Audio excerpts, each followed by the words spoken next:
Bienvenue dans Secrètes de recruteur, le podcast qui lève le voile sur les coulisses du recrutement. Je partage avec vous conseils pratiques, astuces concrètes et vérités de terrain pour transformer votre recherche d'emploi en succès. Préparez-vous à découvrir ce que les recruteurs ne disent pas toujours, mais que vous devez absolument savoir. Installez-vous, vos secrets de réussite commencent ici. Bienvenue dans cette nouvelle analyse. Aujourd'hui, on va parler d'un sujet qui fait pas mal rêver, je crois, surtout en France. Aller travailler en Suisse. Ah oui, l'image d'Épinal, hein. Exactement. Les gros salaires, la super qualité de vie, le chocolat, les montagnes. Bon, on entend souvent que c'est un peu l'Eldorado professionnel. C'est ça. Mais voilà, comme souvent, l'image est une chose, la réalité peut être un peu différente. Est-ce que cette promesse, elle tient vraiment la route? Quels sont les vrais plus? Et puis, surtout, quels sont les obstacles, les coûts qu'on voit pas forcément au début? Oui, les défis. C'est ça. Alors, pour essayer d'y voir plus clair, on s'est penché sur une source qui, justement, décortique un peu tout ça. L'économie, le social, le culturel. L'idée, c'est d'en sortir les points vraiment essentiels pour comprendre. Tout à fait. Et l'objectif, c'est pas de dire c'est bien ou c'est pas bien, hein. C'est plutôt de donner des clés pour que chacun puisse réfléchir. Parce que les chiffres bruts, bon, les salaires, ça fait envie. C'est clair. Mais ça dit pas tout. Faut mettre ça en face du coût de la vie, des impôts, et puis aussi des choses moins palpables, comme l'ambiance au travail, comment on s'intègre. Au final, c'est une décision très personnelle, quoi. Allez, on commence par ce qui brille le plus, le salaire. Et là, faut dire que la réputation de la Suisse n'est pas volée. La source le confirme, les rémunérations sont très élevées. Oui, On parle d'un salaire médian qui tourne autour de 6 500 francs suisses bruts par mois. Ça fait à peu près 6 000 euros quand même. c'est un chiffre impressionnant, oui. Et ça touche pas mal de métiers en plus. Mhm. Et si on regarde de plus près, il y a des secteurs qui sortent vraiment du lot. La banque, l'assurance, les classiques suisses, on va dire. Là, la source parle de cadres expérimentés qui peuvent taper dans les 120 000 francs suisses par an, voire plus. Ah oui, c'est conséquent. L'industrie pharma aussi, un autre gros moteur. C'est très généreux, surtout si on a des compétences scientifiques pointues. Et l'ingénierie. Là, on entend souvent parler de salaires 50, voire 80% plus élevés qu'en France pour le même job. Ça fait rêver, hein? Ça donne le tournis, oui. Mais c'est intéressant de voir pourquoi, en fait. C'est pas juste qu'ils sont sympas. Non, bien sûr. C'est une économie qui tourne à plein régime, très spécialisée, sur des secteurs de pointe. Et ils ont un besoin constant de gens très qualifiés, parfois plus que ce que le pays peut fournir. Donc ces hauts salaires, c'est aussi un moyen d'attirer les talents du monde entier. Logique. Mais, et c'est le mais super important, il faut vraiment marteler que c'est du brut, le passage au net, et surtout du net à ce qui reste vraiment pour vivre une fois qu'on est sur place, ça, c'est une autre histoire. Justement, après le brut, il y a les impôts et les charges. Et là aussi, d'après notre source, la Suisse semble avoir un avantage. La fiscalité est souvent vue comme plus douce. Plus modéré, oui. Le taux global d'imposition fédérale, cantonale, communale est souvent plus bas qu'ailleurs, surtout pour les hauts revenus. Donc l'idée, c'est qu'il reste plus dans la poche à la fin du mois. C'est un point important de l'attractivité, c'est sûr. Alors attention, il y a quand même des cotisations sociales, hein, l'AVS, le deuxième pilier pour la retraite, l'assurance chômage. C'est pas gratuit. Non, bien sûr. Mais la perception générale, c'est que ça reste raisonnable. Et ça finance une protection sociale qui fonctionne bien, faut le reconnaître. C'est vraiment ce duo gros salaire brut, prélèvement pas confiscatoire, qui séduit. D'accord. Cela dit, le mot raisonnable, faut le prendre avec des pincettes.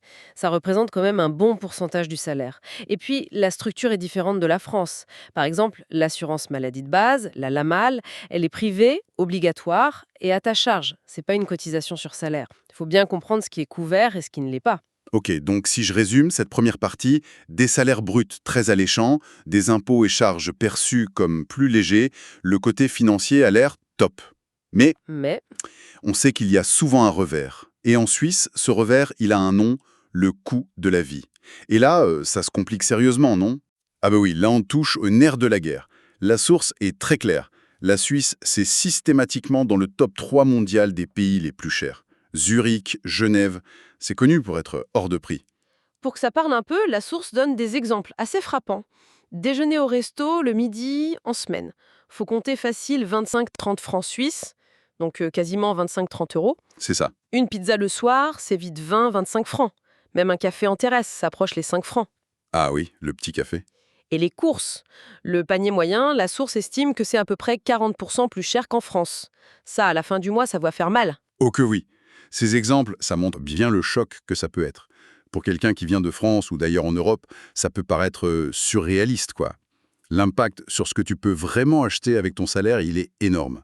Faut surtout pas le sous-estimer. Le salage qui avait l'air génial sur le contrat, il peut fondre comme neige au soleil si on fait pas gaffe et si on budgétise pas sérieusement. C'est là que le rêve peut rencontrer le mur des réalités. Et s'il y a bien un domaine où cette cherté est flagrante, c'est le logement. C'est souvent le problème numéro 1, non? Ah oui, ça c'est le gros morceau. La source et les mythes, dit bien. Les loyers dans les grandes villes, Zurich, Genève, c'est exorbitant. Un 3 piastres normal, c'est facile 2000, 3000, voire 3500 francs par mois. Et ça, c'est hors charge, hein. Ouf! C'est énorme. Et si tu penses acheter, bon courage. Les prix au mètre carré sont parmi les plus hauts d'Europe. Et pour les étrangers, ils font un apport conséquent, les conditions sont strictes. C'est pas simple. Pas simple du tout. Et ce coût du logement, ça a des conséquences directes. C'est pas pour rien que tant de Français, par exemple, choisissent d'être frontaliers. Justement. Et c'est une façon d'avoir le salaire suisse, mais de payer un loyer et des courses au prix français. Mais bon, ça aussi, ça a ses inconvénients, on y reviendra. Pour ceux qui habitent en Suisse, le loyer mange une part énorme du budget. Ça limite forcément d'autres dépenses ou l'épargne. Le vrai défi financier, c'est pas tant de gagner beaucoup, c'est de garder un bon niveau de vie après avoir payé le loyer et les factures. Ton salaire 50% plus haut, il peut vite s'évaporer si ton loyer double ou triple. C'est un calcul à bien faire. Au-delà de l'argent, s'installer en Suisse, ça veut dire aussi s'adapter à une administration, une culture. Commençons par l'administratif. La source décrit ça comme complexe, rigoureux. Oui, tatillon, c'est parfois le mot qui vient à l'esprit. Il faut que l'employeur prouve qu'il a cherché en Suisse ou en Europe avant. C'est strict. C'est une étape à ne pas du tout négliger. C'est pas une formalité. Ça montre bien qu'ils protègent leur marché du travail. Faut préparer des dossiers béton, être patient, respecter les délais. C'est pas aussi fluide que de bouger dans l'UE, clairement. Ça fait partie du parcours et ça peut stresser si on n'est pas prévenu. Bon, une fois qu'on a le permis, le job, il faut plonger dans la culture d'entreprise. Et là aussi, il y a des codes d'après la source. La ponctualité, par exemple. Ah, la ponctualité suisse. C'est sacré apparemment. Arriver en retard, même de 5 minutes, c'est très mal vu. Manque de respect, de professionnalisme. C'est ça. Mais d'un autre côté, même si la hiérarchie est respectée, il y aurait aussi une culture qui pousse à l'initiative, à la responsabilité. On attend que les gens soient autonomes. Oui, et ce mélange peut surprendre. Peut-être moins de micromanagement direct qu'ailleurs, mais une attente très forte sur les résultats, l'autonomie et le respect des règles, qu'elles soient écrites ou pas, comme la ponctualité. On te fait confiance a priori, mais t'as intérêt à assurer.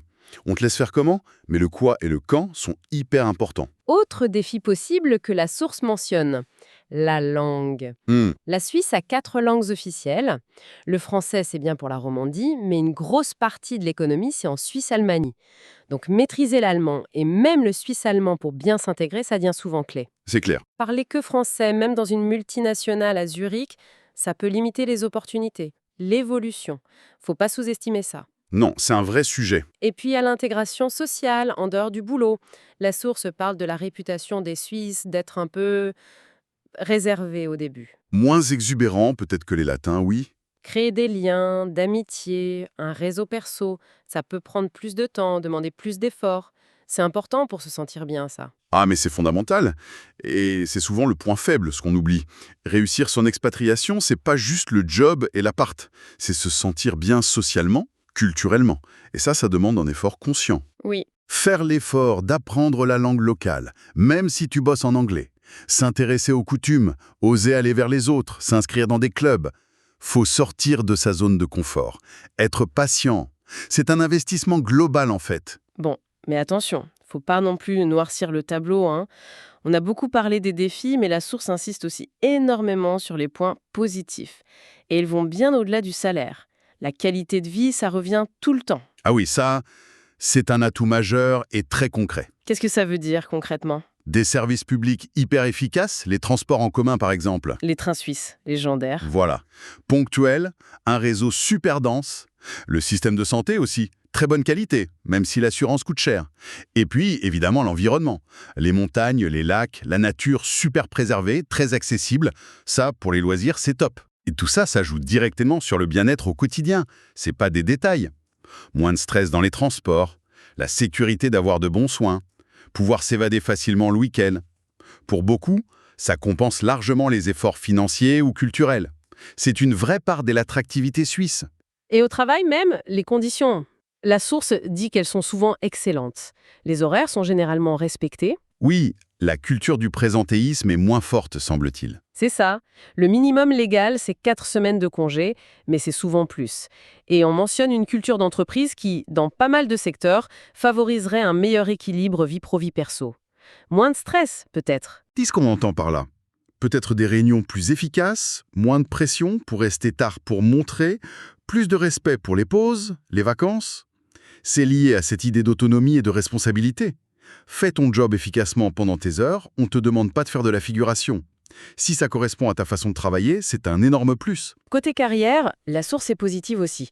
La formation continue est très valorisée, les boîtes investissent dans leurs employés. Oui, c'est très présent. Ça peut ouvrir des portes pour évoluer, peut-être plus vite qu'ailleurs, si on acquiert les bonnes compétences pour ce marché. Et il faut ajouter quelque chose d'essentiel, la stabilité et la sécurité. L'économie suisse, même quand ça bouge ailleurs, reste incroyablement stable. C'est vrai. Et ça se traduit par une sécurité de l'emploi souvent plus grande. Ça permet de se projeter, de faire des plans à long terme, pro ou perso. C'est un facteur de sérénité qui n'a pas de prix. Enfin si, mais qui a une grande valeur.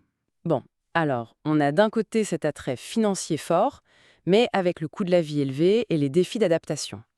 Et de l'autre, une super qualité de vie, de bonnes conditions de travail, la stabilité. Face à ce tableau, un peu contrasté, la source met en avant 2 grandes stratégies pour ceux qui tentent l'aventure. Oui, les 2 options principales, quoi. La première, très populaire chez les Français, c'est être frontalier. Simple.